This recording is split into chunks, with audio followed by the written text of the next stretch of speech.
And hello, everybody, and welcome to the Quartet reading. Our very first poet for the event for tonight is Terri Niccum.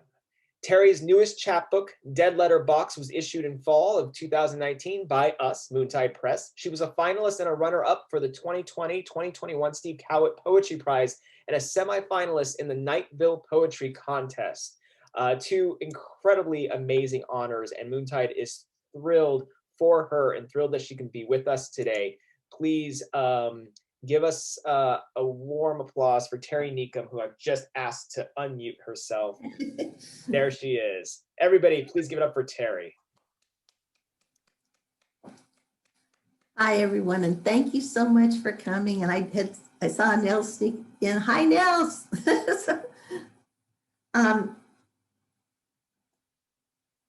What a great way to spend a spring day, right? And this is the spring quartet reading, and I want to thank Eric and Dania and Lynn and all the Moontide team for inviting me to read. I also want to thank Eric for publishing this book, Dead Letter Box, that I'll be reading from.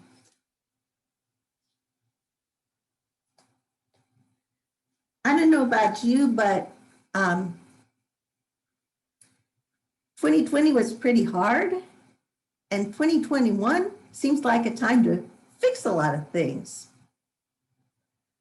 This poem is called How to Fix Anything.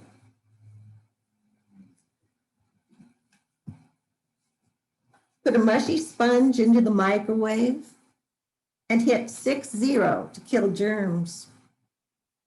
Put your mushy heart into the pocket of a friend for safekeeping. The principle is about the same. Warmth makes right, or nearly as good again.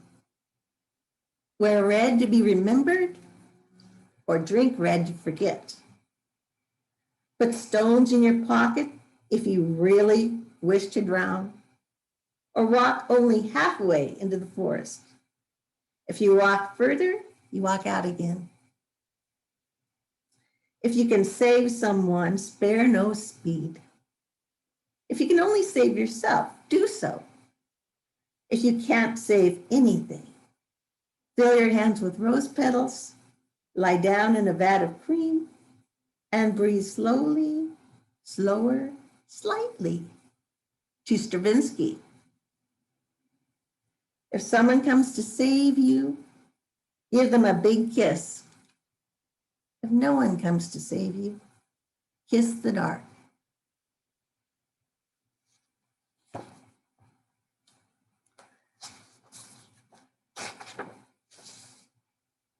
The next poem I'm going to read is the title poem of the book and kind of the organizing principle of the book.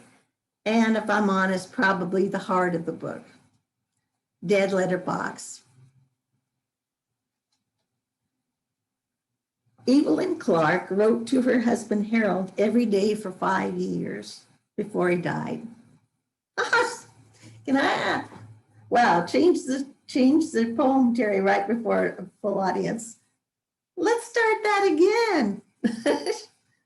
Evelyn Clark wrote to her husband Harold every day for 5 years after he died, and before her relatives planted her beside him in that same Central Valley plot of ground. She wrote him chatty letters full of her days, bright, uncomplaining missives with news of their children and grandchildren and tattles on their neighbors, with hints of how the hyacinth bloomed and how the latest litter of setter pups thrived. She smiled to think he would stroke her familiar cursive and grin to himself at her fond sharings. And every day, an envelope addressed to Harold Clark with God was duly posted, except for Sundays, which meant a double post on Mondays.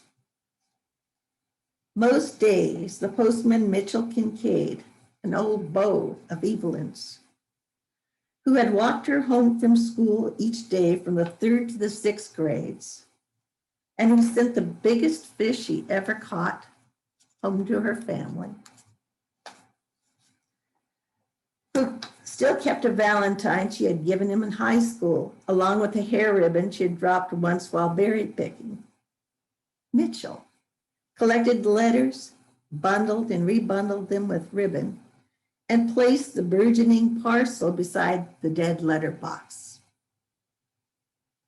When Evelyn departed, Mitchell gently slid the correspondence into a postal bag and carried the same to her viewing, where, after kissing her forehead, he tucked the bank of unopened letters under her prayer-folded hands.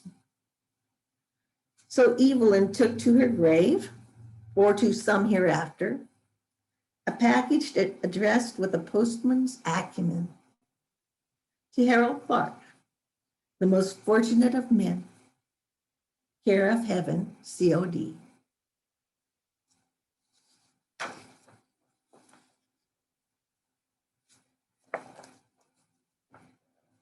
Many of the poems in Dead Letter Box have to do with death or relate to death. And in fact, it's kind of a book with many takes on death. But there's also some of the bits and pieces of life, sweet, of the sweet parts of life. This is for my Mitchell. Differences. Bob hums over his peach, bending his head close to the dish. The sometimes fastidious man slurps to honor the juice, tongue chasing drops with religious relish. A good one? I really didn't need to ask.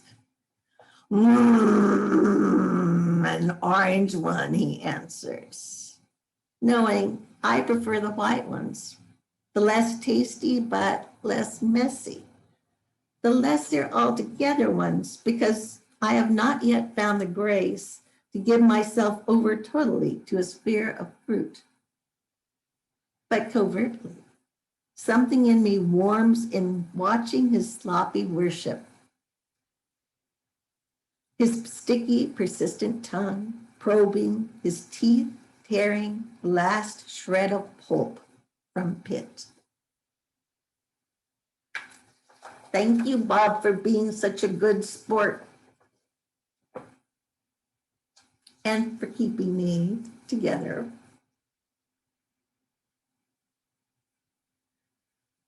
This is needs must. I need a way to catalog my dead, a way beyond stones etched with specific dates, as if people were defined by numbers. I read into my lottery of want. When every year there's less of us at a table, with some of the dearest conspicuous in their absence, the world grows large in gaps and silence. Oh, how the quiet aches.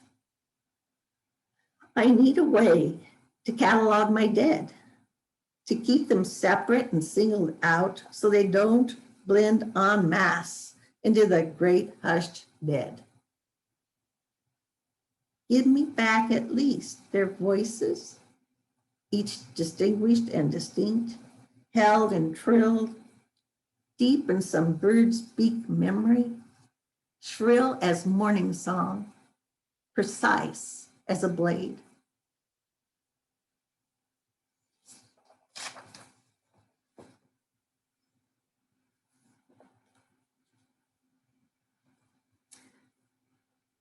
I'm going to read this. This is the last poem in the book. And I'm going to read it and wish you all, thank you all for coming first, and wish you all a wonderful spring that leads into an even better summer. And also to wish you fabulous, powerful dreaming. Some days I believe. Some days I believe I will dream them all back. Mother first, because she is the one I call out for.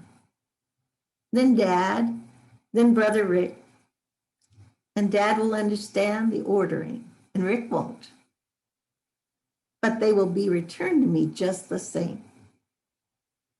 Then the funniest aunt, then the kindest, then the quirkiest, and then the most difficult. Uncles, too, following the aunts and grandmas and granddaddy, doing his W.C. Fields imitation, saying to fit night out for man or beast. And quiet grandpa, who watched me do the dead man's drop from atop the swing set and said, "That's good, but be careful." All come to be seated around me at some feast-strewn table because in this dream, I have learned to cook. Why not? I have learned to dream back the dead. Thank you, everyone. Give it up one more time for Terri Niccum, everybody. Beautiful set of poems. Dead Letter Box is an amazing collection of poems celebrating life through discussing death. It's beautiful. I don't know if Ellen has shared a link to purchase the book if you do not already own it, but she will soon. Thank you, Terri.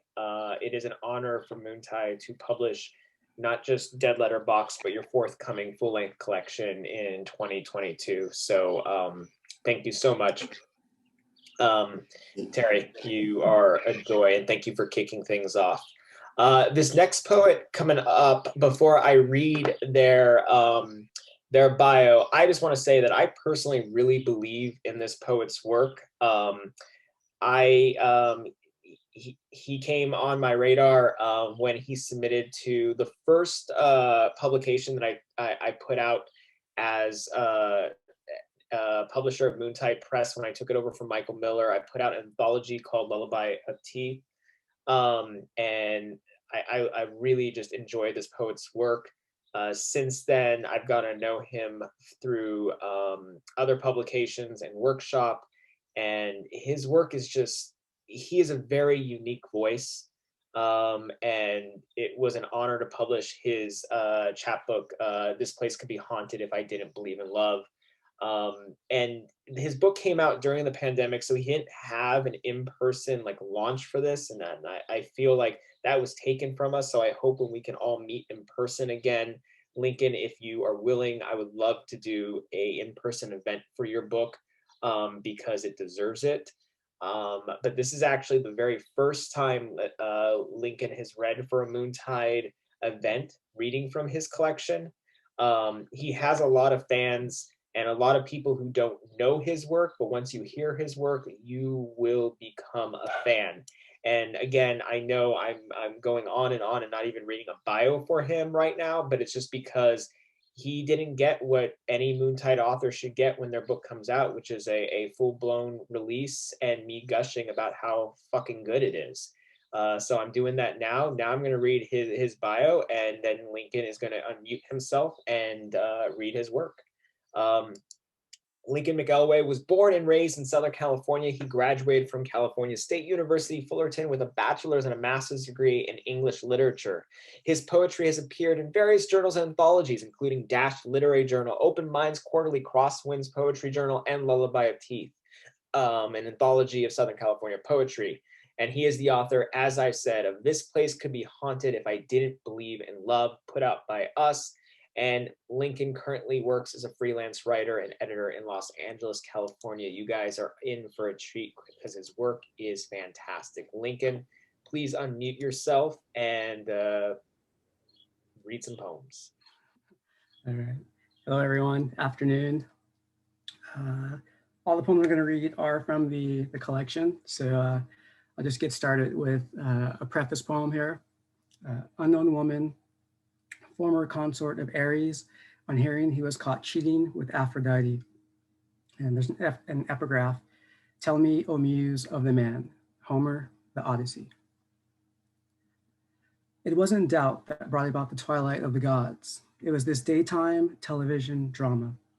A horny, ornery god bound by revenge magic to a sister lover in her marriage bed, fettered by her husband's dark arts. I warned him, by Jove. I told him not to test the metal of love's blacksmith. Listen, for a brief spell, he held me too, and I felt like love. There was a time when I didn't curse the gods bearing gifts, when Ares was a gift horse let willingly into the walls of a foreign city. He came to me as lumber, shapely and heavy and fine, and in my pining, I guided him past each defense. I fetched his bundle of destruction into the very heart of me. Everyone warned me. Stories timbered from afar, whispers and myths that accented the unbridled rage of my transient god. He's the brawny deity of discord, after all, a brainless war god. But I thought I might show him a different wrangling, us planting our roots and living bewitched, entwined like trees. Here, now, standing among the ruins of his temple, I recount sacrifices made, the sanguine and insanity, tears and hollow stares, my battlefield victories laced like love bites. I sift our sticks and stones and ignite the haunted altar of us, Alpha and Omega. I bind myself again to the bed I once made with Ares, and I lay in it.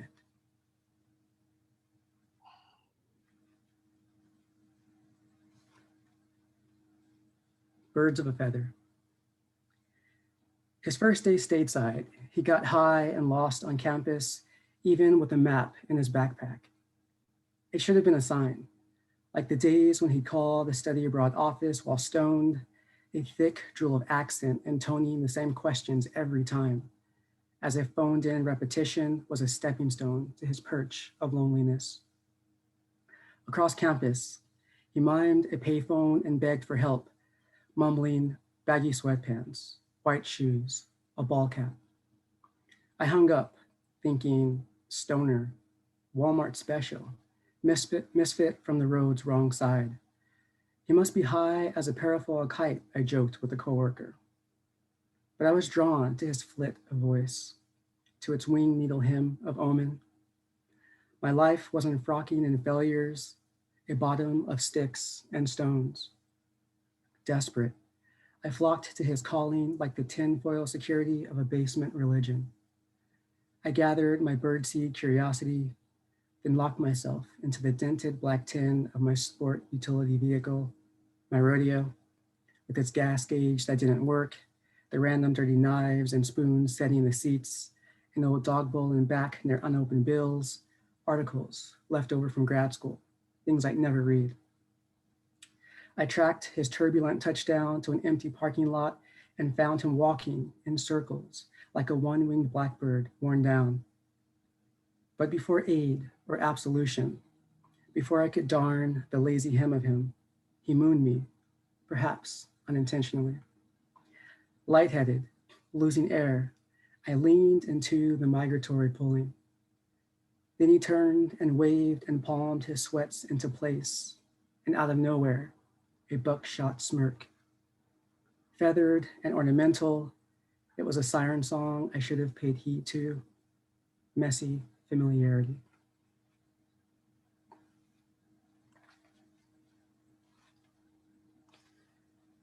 The mighty fallen.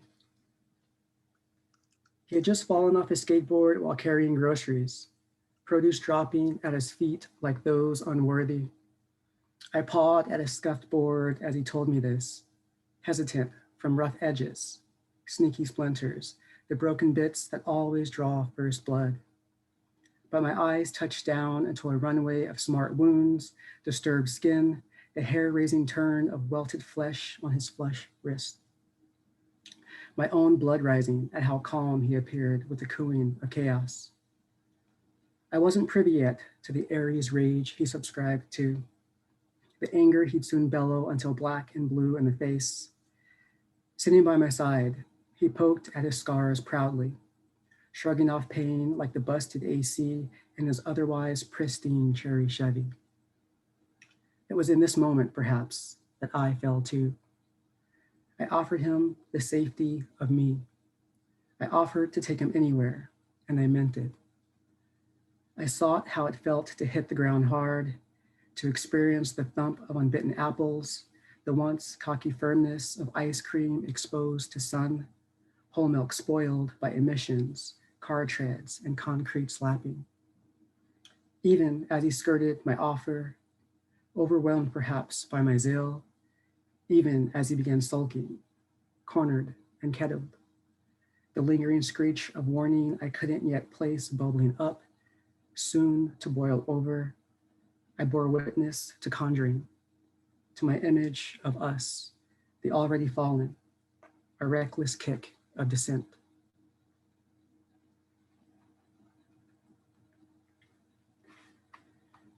All right, National Pornographic. You turn to Animal Planet or National Geographic, some show with lions and tigers and trees, and mold yourself to the couch. You could watch this forever. This theater of cruelty played out on the big screen, animals acting and reacting in their habitats, coded survival, even in the face of fate. Amid cold beer and digital Darwinism, a tiger prepares for an epic pounce. Your breath constricts, and my side eye catches your hard-on, nearly knocking over the popcorn bowl. Then a gazelle goes down in lacerated browns and high-def reds, and you're panting with occult labor pains at the sight of it. I too lean in for the kill, reach between your thighs and hold on tight for dear damned life. You're caught now, stuck, nowhere really to go. And the unzipped smile you offer up knows it, how we weaponize our want, the creature fear of each brave new world. Flustered, you struggle for posterity's sake, then grab my hand and lead me to your room. The lion keeps feasting, ravenous. The gazelle's glossy eye slyly follows our predatory retreat.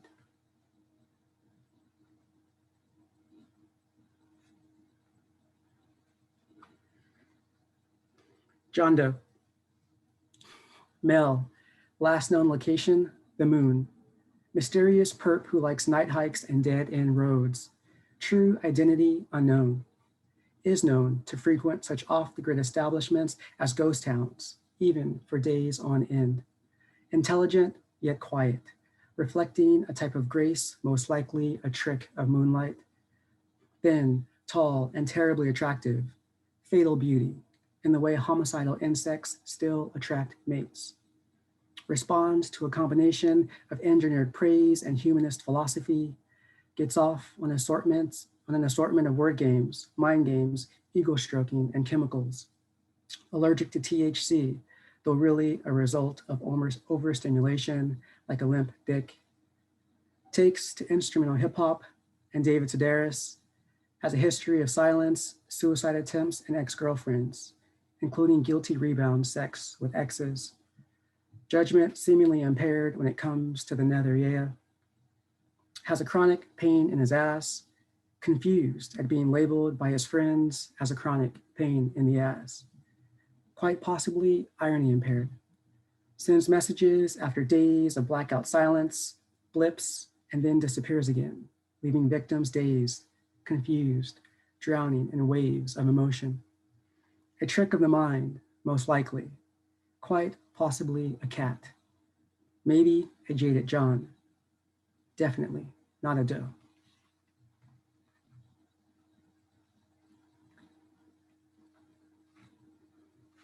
I forgot to keep track of time. Let's see. Trimmers. Tell me, Lazarus, what did you think when you opened your eyes to the world you left behind, to the love you left behind, the hurt you'd left behind, the film in your eyes from the salty sea air, dampness underground giving way as death pulled back like an eyelid, and you saw the world again for what it's worth. A hoax, a miracle, a sequel that can do no justice to the life you thought you left behind. The dying to breathe again, omniscience perfuming the garments of your beloved as she holds you again, as she braces her body for you again. An infant, a lover, an aftershock to the greatest quake in her life, your life.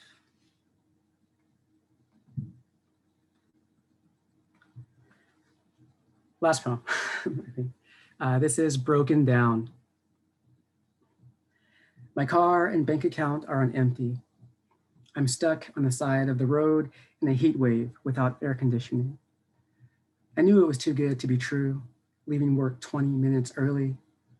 Everything blurs by, as if I've jumped out of a fishbowl, as if I puckered my lips for that last fatal kiss. I'm coming undone in midday, breaking down, though not into pieces but tiny wars. I'm losing battles with no idea who I'm fighting for. My doctors say that I'm losing my mind, not like car keys, but like loved ones who slip away when we close our eyes for a quick rest. The panic of it pushes me to acute points of departure. So I call him. He jokes, perhaps too harshly, about cars needing petrol, then tells me to calm down and hangs up. The glove compartment's darkness holds a blue container of medical marijuana. In my bag, Xanax and bipolar meds and antidepressants all siren their songs of longing. My face muscles mime the ebb and flow of distant shores as the car door opens like a level in a game I finally unlocked. It's the end game, so I smile. Should I take the edge off by jumping in front of an oncoming truck or by eating the entire contents of these containers? Because I don't want this. I don't want him or me or us. I don't want this haunting anymore, this possession, this towing tether to an earth that he doesn't even believe turns, but that spins too quickly in my mind. I'm not innocent, but can I see heaven if I really, really want it? Will Nirvana not give a shit that I've offed myself near a cheap discotheque in a Mexican market? Would he even care if my body was discovered near our favorite taqueria, the one with the ghost peppers and really good hot sauce? I want this hangnail of a life to pull off, to wither and drop. I want the smack of an empty ravine, like the lighter he gave me without fluid, the one that says love in a language he can't even read, the one he didn't even know needed to be filled. Thank you, everyone. That was Lincoln McElwee, everybody. Holy crap. Hangnail of a Life, I think, was just everyone's consensus, which is like, what a line. And I've told you that before. That line is incredible.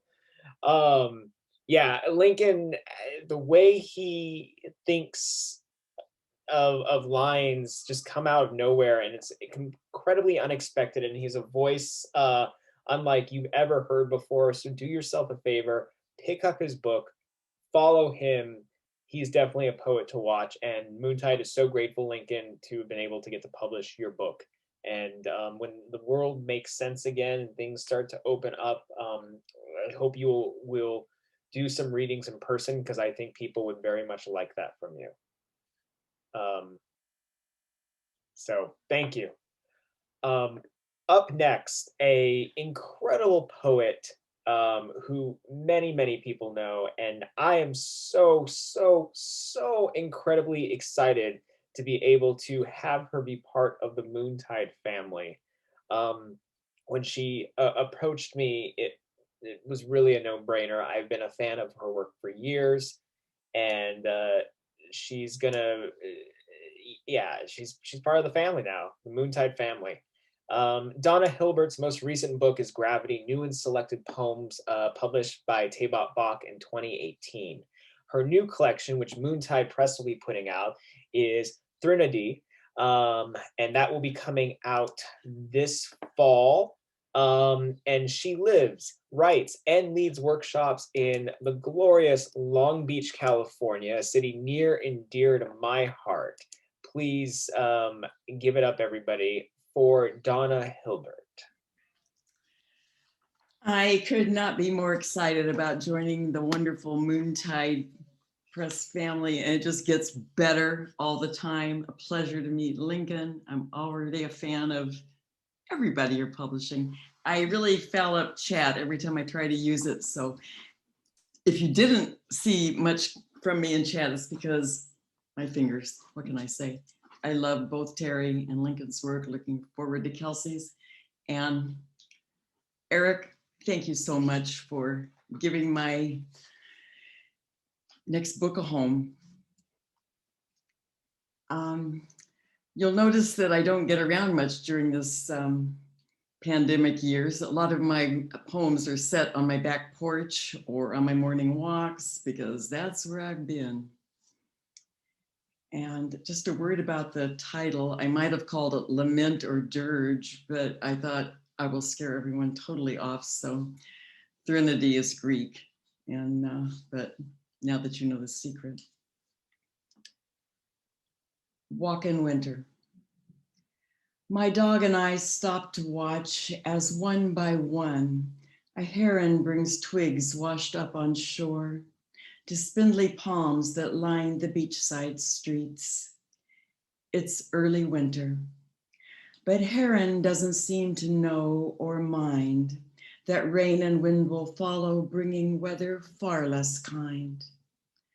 To what will come, my sweet old dog is also blind. Oh, for the peace of dogs who know nothing of winter and letting go. Pandemus. Upon a current flowing west, a wide red swath divides the water. I try to drown the thought of death, but wish to know which curse is this and what great beast is bleeding. My ailing dog asleep all day, my children grown and scattered. Sadness piles on sadness, a layer cake of sorrow, with icing made of daily dread and filling made of morrow. Dirge. Here I am, standing under palm trees, listening to great blue herons sing, a song like machinery grinding. Yesterday, arborists sent by the city knocked hatchlings to their death in a frenzy of cutting and stashing fronds and birds into dumpsters. Did they know that herons mate for the season and return each spring to the same trees to build their nests again?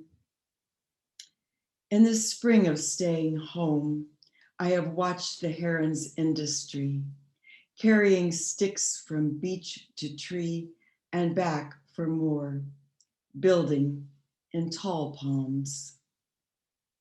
The song in the tree is not the song in the sky. Not every voice in the choir rejoices.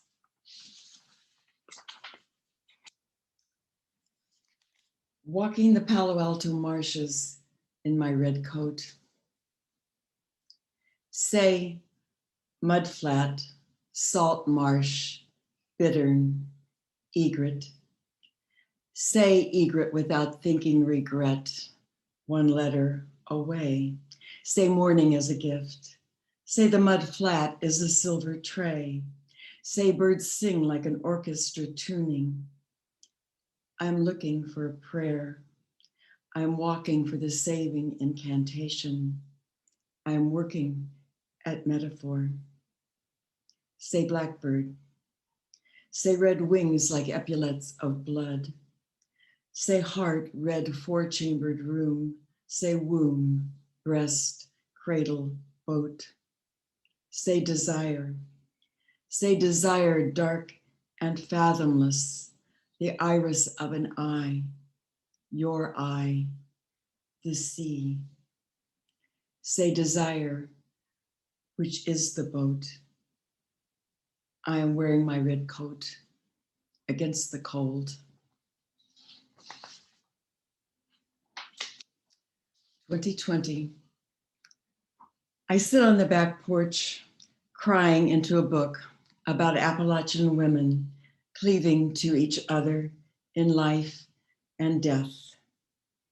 It's hot for May. Still palm trees stir, and in the neighbor's yard, friends play ping pong, passing time in this season of endless time. Fear sits with me. I give him his due, but I don't know how to entertain him. Then from the deep unknown, my mother warns, don't feed him, Donna June, or he'll never pack up, go home. Another one on the back porch. Damn it. Here I am on the back porch watching a guy on a tall extension ladder paint my neighbor's house. All week I've nursed a spark of indignation. Where am I? That he and his coworkers leave used face masks in the alley. When they're gone, I sweep the masks into a pile and bank them at the edge of the house. By morning, they've blown back to the alley. I sweep again to make a statement. The ritual continues. They drop masks. I sweep. I swear. The wind blows. But this morning, I see him climb the ladder. It looks unsteady, and I'm scared for him. He must have felt my gaze, for he turns a bit toward me, a big, happy smile on his face. He says, "How are you?" I say, "Be careful." He says, "Have a great day." I say, "You too." Now, damn it, we're friends.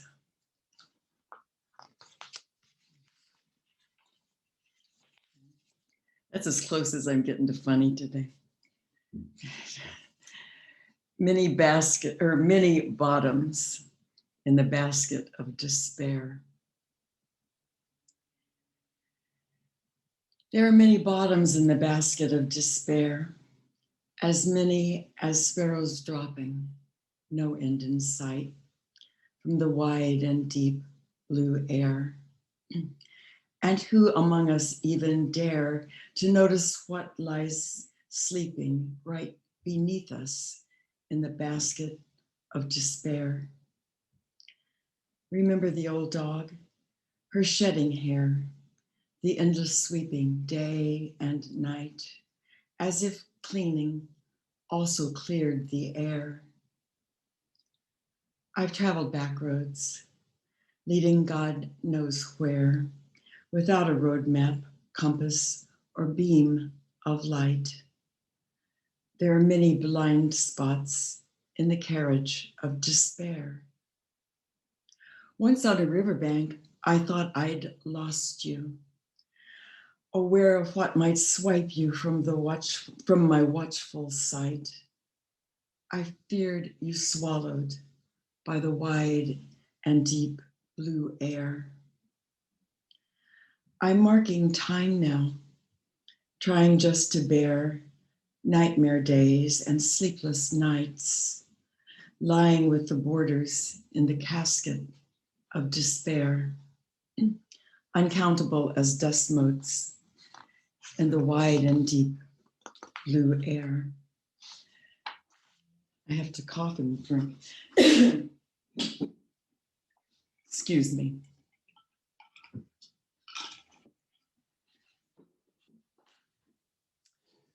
Rosemary. You are the rosemary I had. Let me start again. Brand new, not read out loud since my dog died. Nobody gets to hear these. Rosemary. You are the rosemary I add to the soup. How you pressed pungent bristles between thumb and finger. How you lay sprigs atop red potatoes, glistening in olive oil, salt, house alive with the fragrance of vegetables roasting on any given day of the week. 1,095 days past your death, young one. I sometimes escape the earthquake of absence upon awakening, but daily remembrance, I never escape. Today, it was rosemary. Yesterday, blue sea glass washed up at my feet.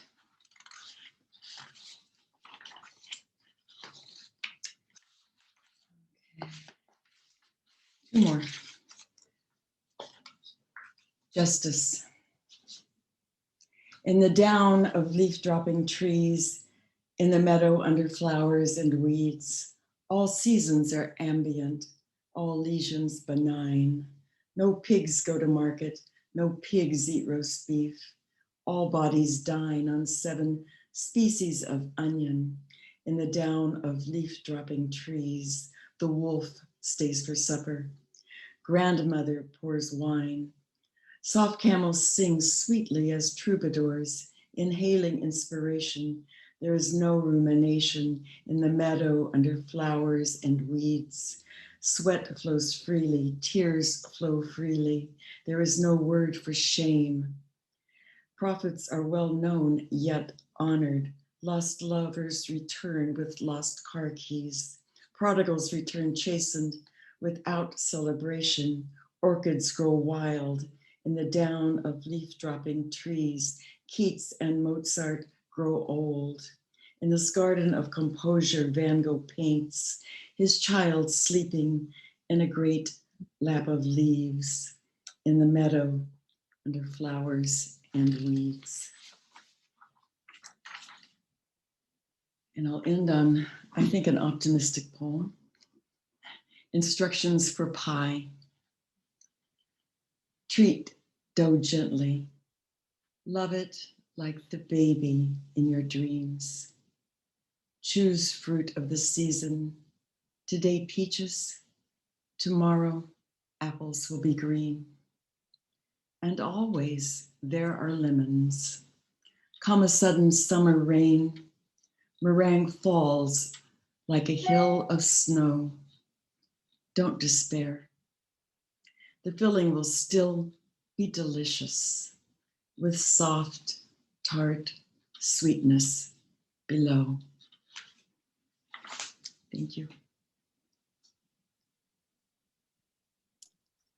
That was amazing, Donna. Donna, I'm going to give you a compliment I don't think anybody's ever given you before. This dog right here in my lap is an honorary jerk. And he, like the entire reading, he has been pacing up and down the house because he's been hearing things going on outside and he's been barking.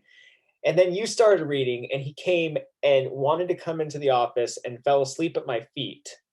And then let me pick him up and like didn't even struggle the entire time. So you tamed this savage beast. His name is Whiskey, and you are the only poet he has ever been lulled by. Not even me. So Whiskey, I love you. You may come and see me anytime. Yes. That's your new mom.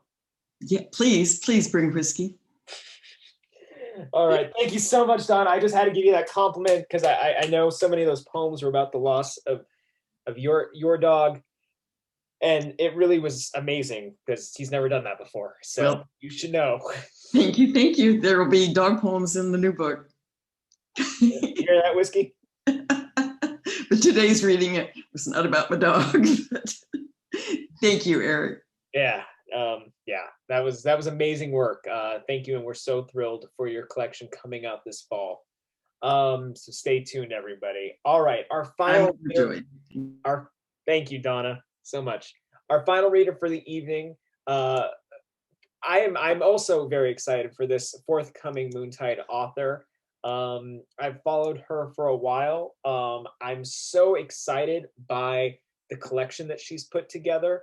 I really am, because I think the voice is so incredibly necessary. What the poems speak to about pain and disability, and her narrative is so incredible.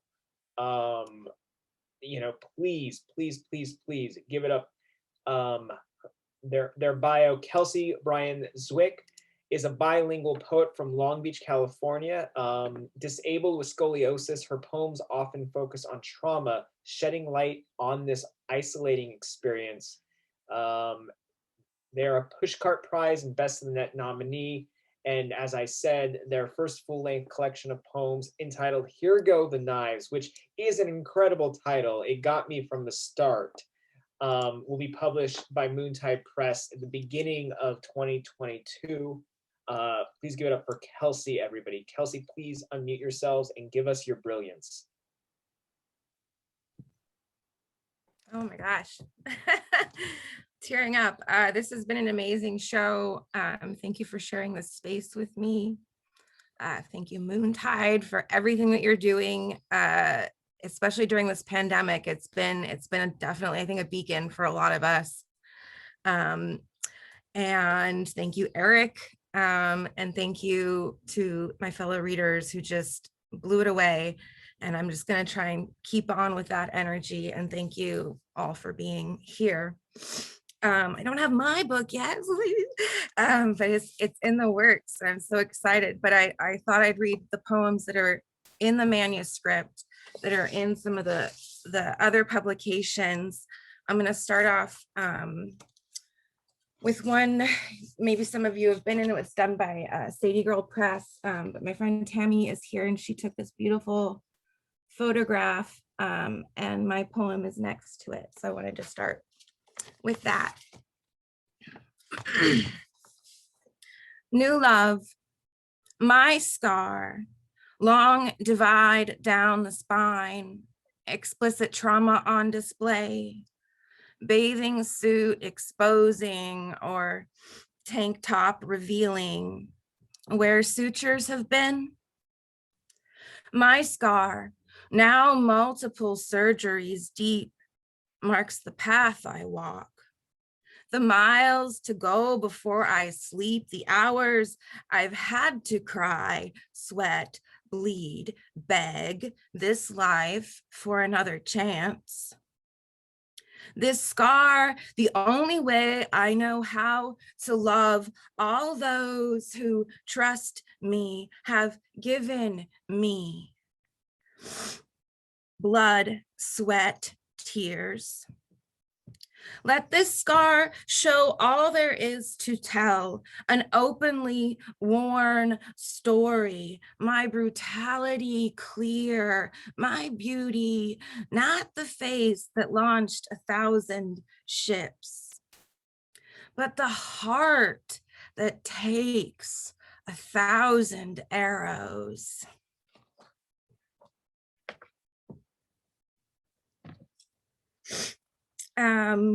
Another press I'm really fond of is Picture Show Press. A lot of these books that came out during the pandemic just didn't get to have the love they deserved.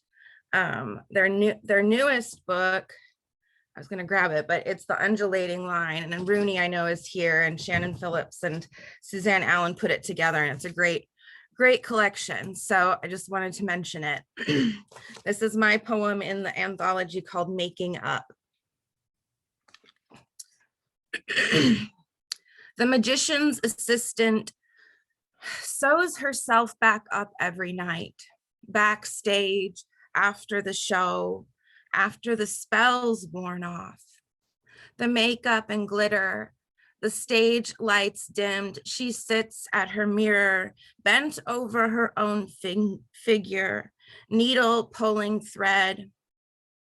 The operation as routine as square knots, she will stand, rub blood out of wound, take a plug of whiskey and a pull off something often unmentioned, smoke spiraling as she readies herself.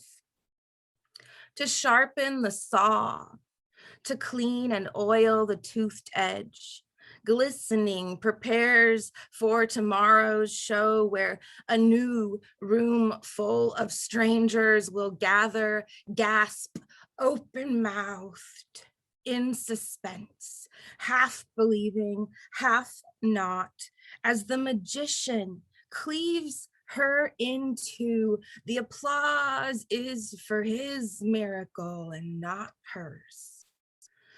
Though it is her body they watch, her body they imagine long after the popcorn's gone stale.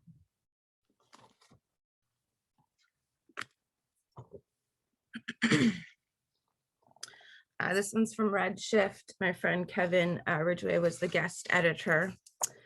And this is a short one. Scrambled eggs.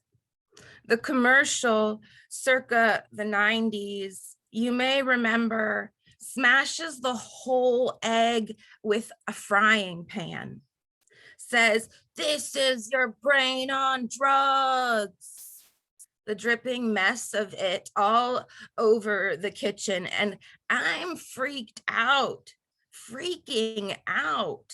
All 11 years of me and post-op. My poor brain, I think, how it will suffer as I swallow the pills the doctors prescribe. Remember the morphine drip? But with such a smashed up brain, I begin to wonder if what I am is remembering at all.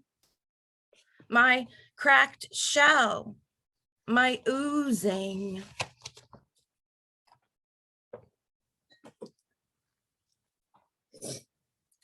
Taking in the wavy fingers. Man, I miss the energy of the in-person readings, you know.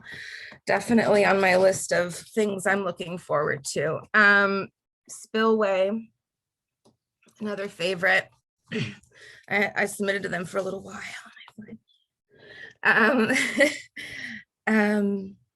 Yeah, so this is sort of the title poem.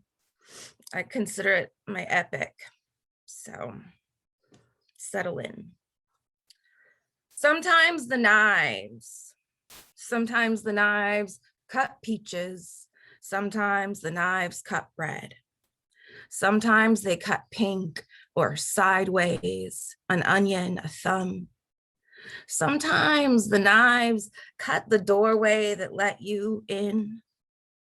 Sometimes the knives cut promises.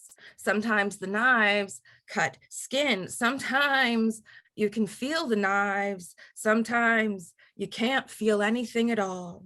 Sometimes the knives are unspoken. Sometimes they shout. Sometimes your friends jump in to break up the fight. Sometimes the knives are your friends, your only friends. Sometimes the knives are a tool. Sometimes you are. Sometimes the knives make you feel brave. Sometimes the knives are a warm gun. Sometimes the knives are a cold wound. Sometimes the knives grow larger at the thought as if stuck in a bad dream. Sometimes the knives shrink like they drank a swift potion. Sometimes the knives forget. Sometimes the knives sink in just as you realize why it's all so beautiful in the first place. Sometimes you think, well, shit. Sometimes the knives are a murder of crows holding symposium, a bad omen in the back of the throat. Sometimes salvation. Sometimes the moon. Sometimes the knives are a tarot card overturned, salt spilt on the table, spit, circle, circle, dot, dot. Now you got the cootie shot to the arm. Sometimes the knives are stuck in your back. Sometimes held to your jugular. Sometimes the knives are free falling, myriad as raindrops, and you have to catch them with your bare hands. Sometimes you are the knives. Sometimes you are the knives and you have to cut and cut and cut until you can see your way through again, even when you can't imagine what is on the other side. You know, you can't live like this anymore. Sometimes you trade the knives for hot soup, a warm place to sleep. Sometimes the knives get lost in the mail, lost as you are. Sometimes the knives are a spoon and you dig. Sometimes it is into the ground and sometimes it's out, covered in earth. Sometimes the knives are cleaned this way. Sometimes the knives disappear or bend with only the power of an idea. Sometimes you cut before you think. Sometimes you retch at the thought. Sometimes the knives are a stranger. Sometimes the knives are an aunt. Sometimes the knives are in the drawer, sometimes in the butcher's block, sometimes right at hand, sometimes just out of reach. Sometimes the knives spread the butter, sometimes it's vegan butter. Sometimes the knives mix paint. Sometimes it is red paint. Sometimes the knives are made of paper. Sometimes the knives are a bloodless moon. Sometimes the knives. Sometimes the knives won't stop and you have to decide you won't either, that your teeth are sharper, that you'll use anything and everything you have to survive. Sometimes in the hole you dug, you plant a garden. Sometimes you bury your dead. Sometimes you leave your mark so you remember everything you've been. Sometimes you hide your treasure. Sometimes why you had to use the knives at all. Sometimes the knives are the nest egg that let you retire. Sometimes you die with the knives hidden under your tongue. Sometimes the knives are the words you write and sometimes the knives remove a tiny splinter from the bottom of a tiger's paw, causing so much pain. You hold the knives as you hold the soft fur of the tiger's leg. Sometimes the knives are forgiveness. Sometimes you say, here go the knives. And you give them your bleeding heart, your exposed breast, your ready stance, your best yoga warrior pose, your smile. You give them your knives. Sometimes you give them your best knives, your only knives, however you can.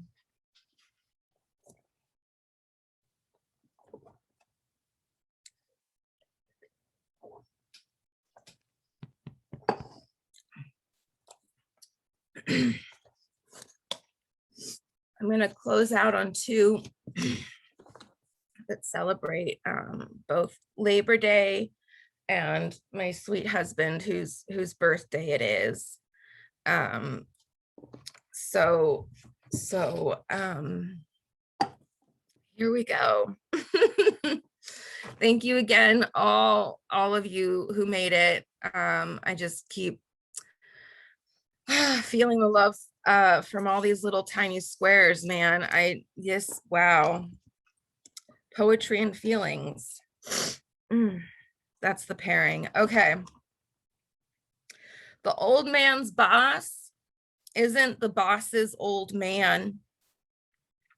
The old man's boss has kept him late, away from kids' ball game and recital, has been paid to pay him less, clock and calculate the hours, the meatloaf left cold on the counter, the house dark as he eats alone. The boss's old man has cancer, has been in hospital over the holiday. The boss curls up with him in the hospital bed, even though it is against regulation, and the boss knows all about regulations. As it stands, they are both missing his mother, who would have known what to do now and next. The old man's boss tried to explain automation is inevitable, that hours would have to be cut. But the old man knows robots won't pay taxes, that things will be grim from now on, and he stays late again because he's not sure what else he can do. He is calculating the next 3 months of bills, estimating the interest rate and limit on his next credit card. The boss's old man hates cheese, but hates being picky even more. Something about the way he was raised, teaching him to suffer more than he needed, to stuff his feelings in his shirt pockets because how dare he? It's what gave him his edge. It's what he taught his son, though he wouldn't admit it, wouldn't know how. The boss takes care to stop by every morning with the old man's favorite bear claw before he opens shop, where he shuts down, shuts up. The old man's boss just called him in again. He'll have to sing happy birthday via video conference. They have that technology now. Can blow out the candles remotely. When the screws get tighter, he does not call himself a robot, but he has been dreaming in binary, speaking in code. The boss's old man has gone fishing, but isn't catching much.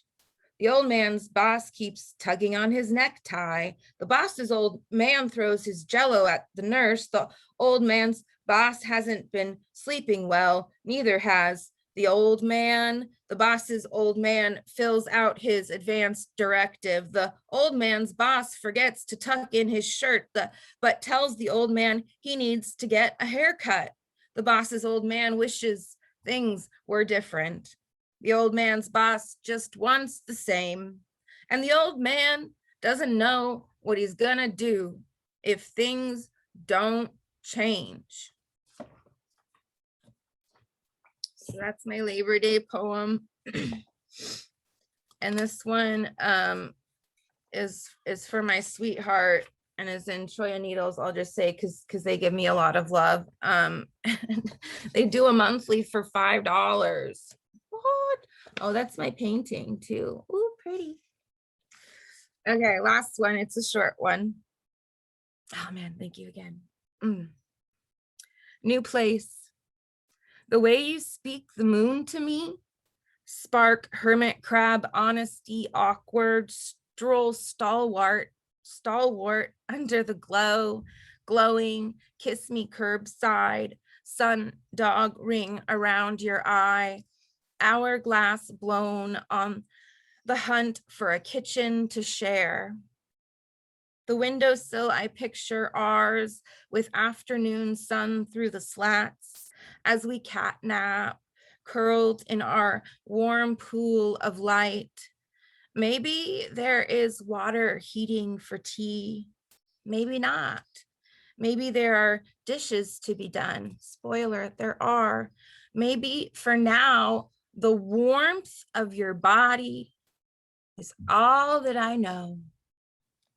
As we nestle together like two turtle shells. Thank you. Lovely work, Kelsey. Thank you so much for sharing that amazing poetry. The title poem, To Here Go the Knives, is amazing. It's breathtaking. So grateful to be publishing it. So you've heard 4 amazing Moontide poets, 2 present authors and 2 future Moontide authors. You might be wondering, I want these books, but they're not in existence yet, but they will be soon by 2022. I would recommend becoming a Moontide subscriber or patron. We have different patron levels.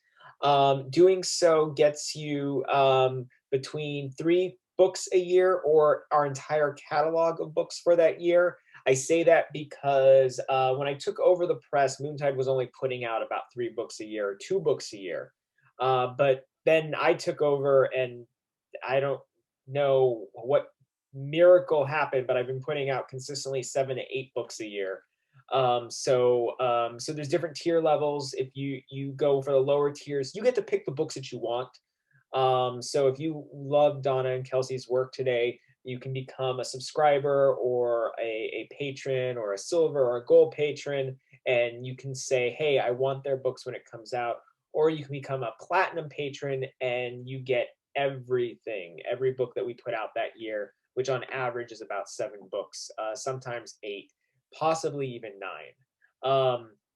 So we just put out an incredible anthology called Shit Men Say to Me, a poetry anthology in response to toxic masculinity.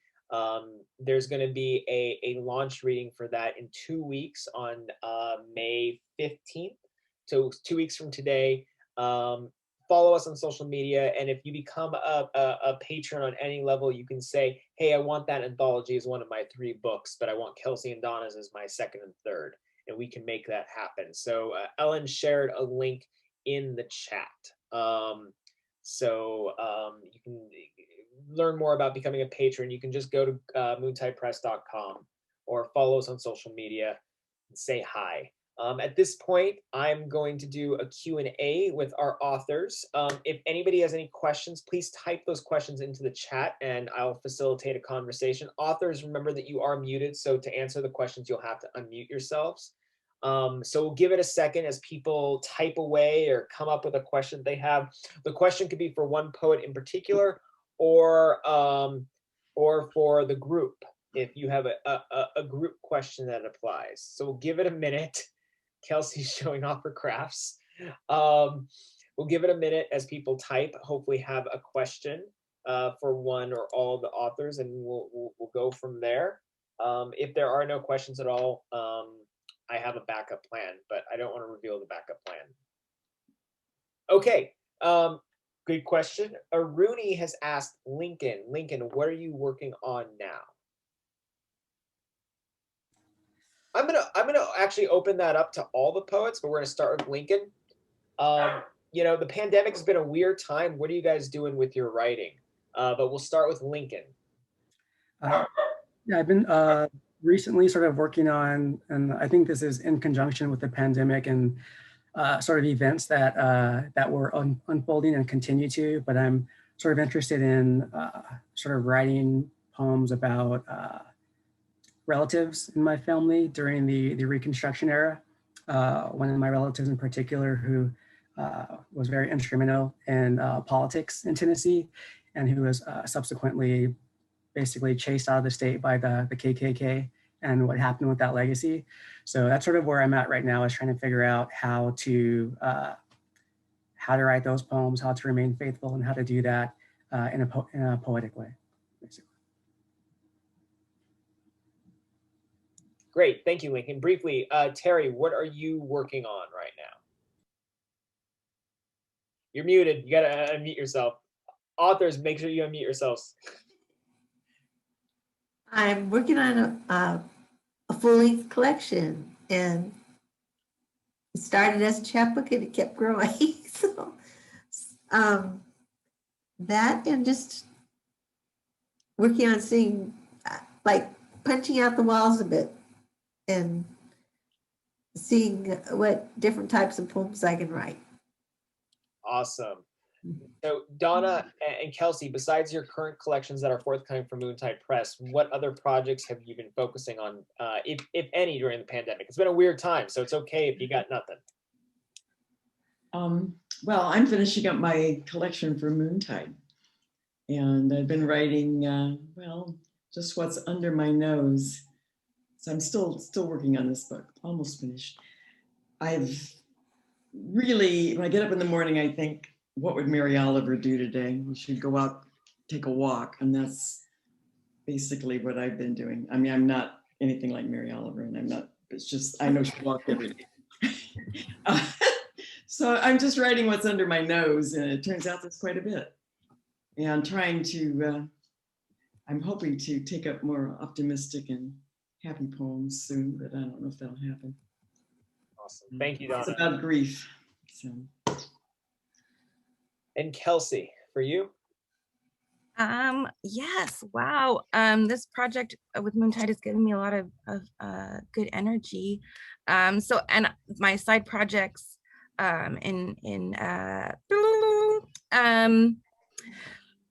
been reading a lot of words and I have to think of them. So I just had a little mini chapbook accepted by Blanket Sea Press, and it's an awareness and advocacy project. There's 3 other chapbooks that are coming out this year. So it's 13 pages. It'll be like a pay what you can online ebook type situation. And I kind of consider it like a teaser in a way for the whole book, because it's sort of like a chapter within. And I've also just started a position volunteering with the Poetry Lab, which does amazing workshops. Daniel Mitchell is just a genius. That's can quote me on that. And then I'm also writing reviews, which is really new for me, with the LA Poets Society. So I've been talking up some of the great events I get to go to and books I'm getting in the mail, and nerding out with all the nerds. So sounds like we're all in that boat. Thank you, Kelsey. Leanne sent a question through direct message. I think that was probably an accident. But here's the question I'm going to pose. It's again for all the poets, so try to give a brief answer. Do you find the restraints of using form pushes you in unexpected directions and ultimately greater freedom? I'm going to start in the order in which we read. Terri, what are your thoughts on form? Does it push you in unexpected directions or and ultimately greater freedom? I find that it does. It also is a great way when you're kind of feeling a bit blocked and you've been, like reached kind of a wall and working on some poems. It's a good way to get out of the block, because you have it's like a puzzle, more like a puzzle than that you can mentally treat it as a puzzle and have a little bit of distance. And sometimes that helps you might come up with something totally different from what you had, what you typically wrote. And then you can go back to what you're writing,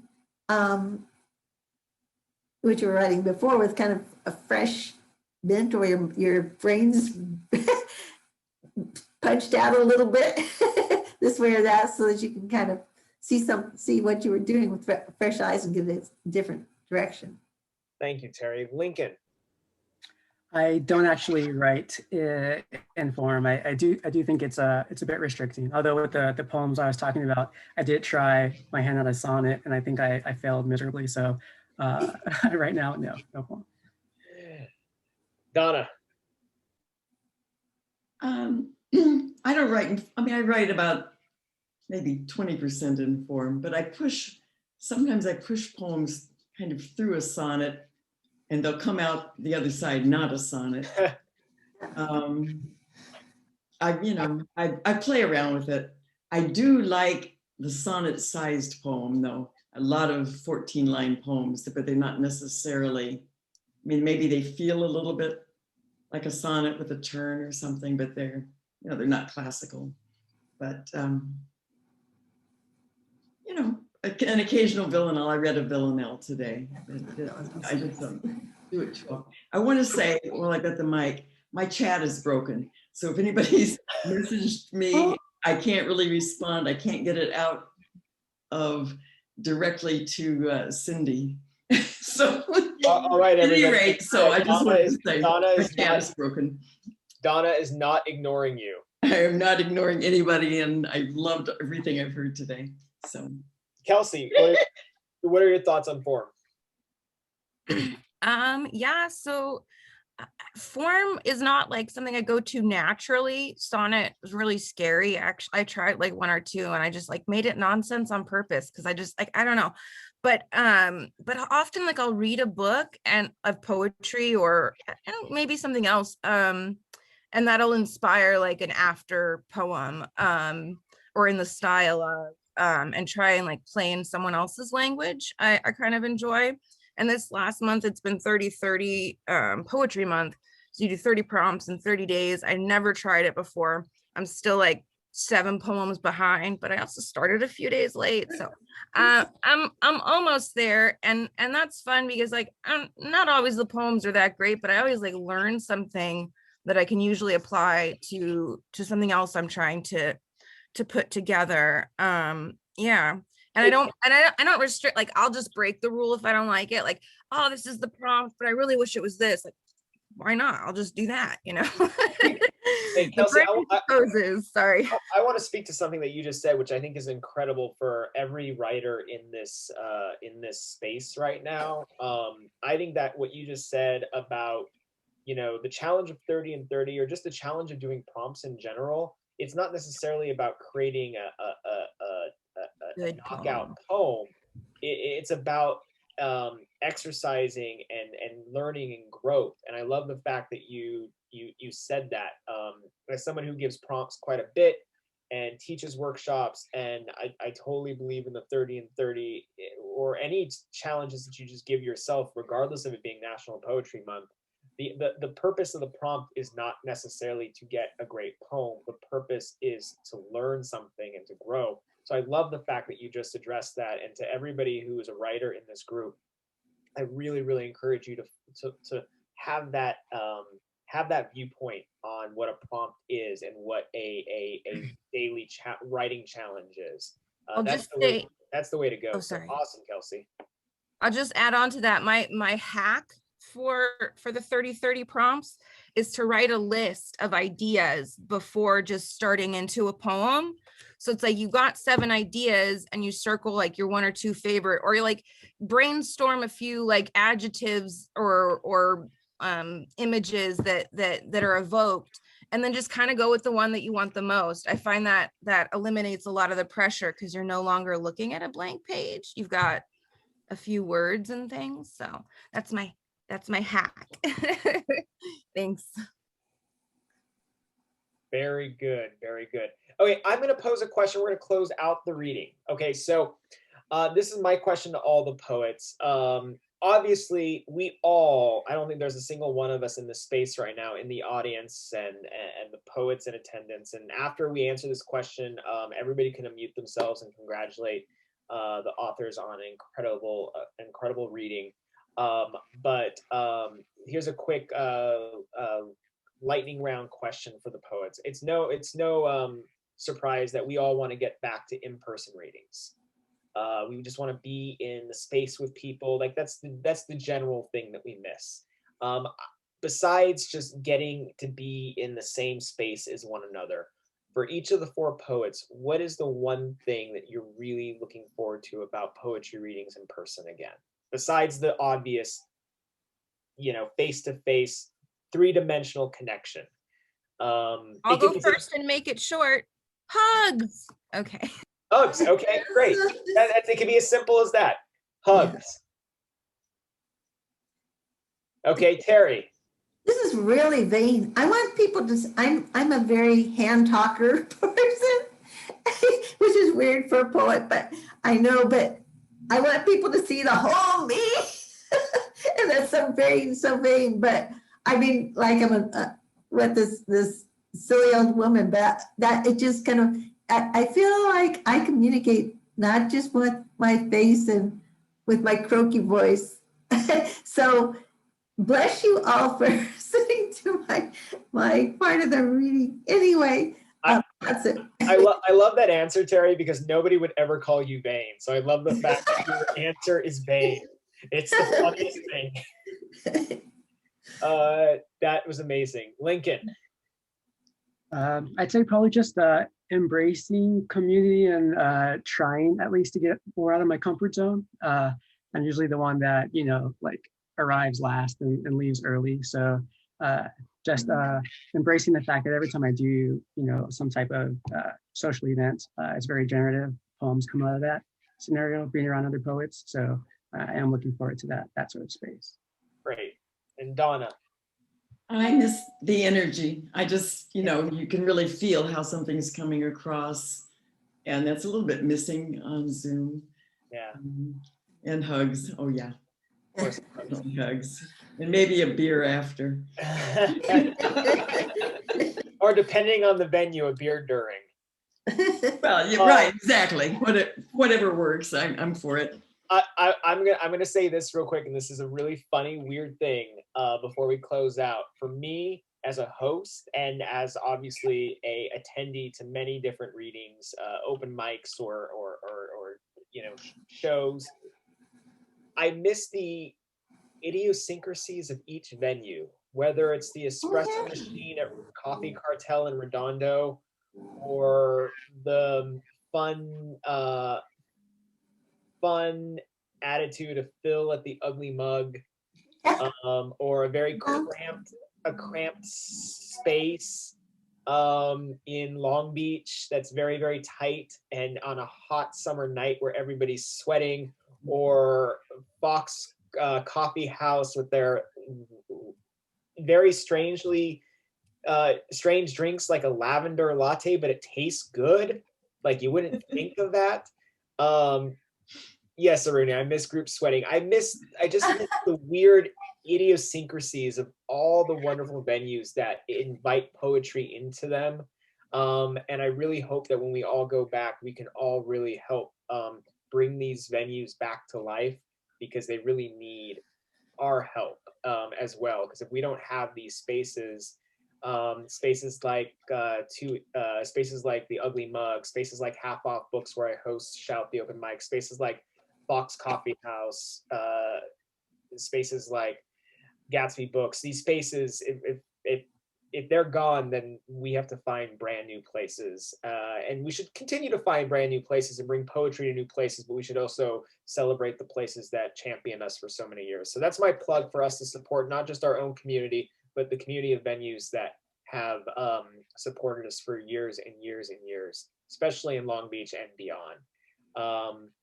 That said, it's been an incredible reading. Thank you so much, Terri, Lincoln, Donna, and Kelsey.